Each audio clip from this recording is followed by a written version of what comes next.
രാമന്റെ വഴിയിലൂടെ സഞ്ചരിക്കുമ്പോൾ നമുക്ക് എന്താ വരുന്നത്? രാമൻ സത്യത്തിനും ധർമ്മത്തിനും അതുപോലെ തന്നെ സ്നേഹത്തിനും ഒക്കെ വില കൊടുക്കുന്ന ഒരു വ്യക്തിയായിരുന്നു. അപ്പൊ ധർമ്മബോധം നമ്മളിൽ ഉറയ്ക്കുവാൻ, സ്നേഹം നമ്മളിൽ അറിയുവാൻ, സത്യം നമ്മത്തിന്റെ വിലയറിയാൻ, നമുക്കുണ്ടാകുന്ന ഓരോ പ്രതിസന്ധികളിലെയും എങ്ങനെ നേരിടണം എന്നുള്ള ഒരു ആത്മധൈര്യം ലഭിക്കാൻ നമുക്ക് രാമായണ മാസം, രാമായണ പാരായണത്തിലൂടെ സാധിക്കുന്നു.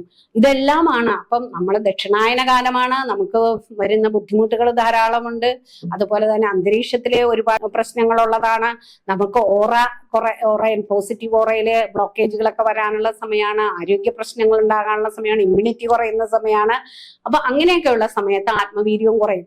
അപ്പൊ നമുക്ക് ആത്മാവും മനസ്സും ഒക്കെ ശക്തമായിട്ടിരിക്കുമ്പോഴാണ് നമുക്ക് ഫിസിക്കലി നമ്മൾ ഫിറ്റ് ആവുന്നത്. അതുകൊണ്ട് ആത്മാവിന്റെ അല്ലെങ്കിൽ നമ്മളുടെ ആത്മധൈര്യം ഉണ്ടാകാൻ വേണ്ടിയാണ് നമ്മൾ രാമായണ മാസമായിട്ട് രാമായണത്തിലേക്ക് തിരിയുന്നത്.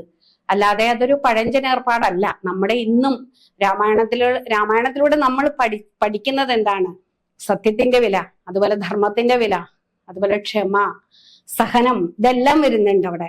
സ്നേഹം, കരുതൽ, സഹോദര സ്നേഹം, ഭാര്യയോടുള്ള സ്നേഹം, അതുപോലെ ശത്രുവിന്റെ നേർക്കുള്ള, പലപ്പോഴും സത്യത്തെ വിട്ട് ഒരിക്കലും രാമൻ കാണിച്ചിട്ടില്ല ഒരു കാര്യവും. രാവണൻ എത്ര ദുഷ്ടനാണെങ്കിൽ പോലും പലപ്പോഴും അവസരങ്ങൾ കൊടുത്തിട്ടുണ്ട്. തളർന്ന് യുദ്ധഭൂമിയിൽ നിൽക്കുമ്പോഴും രാമൻ നാളെ ആവട്ടെ, നമുക്ക് നാളെ യുദ്ധം ചെയ്യാം എന്നാണ് പറയുന്നത്. അല്ലാതെ തളർന്നു നിൽക്കുന്ന ആളെ അപ്പൊ തന്നെ കൊല്ലാം എന്നുള്ളൊരു രീതി ഒരിക്കലും കാണിച്ചിട്ടില്ല.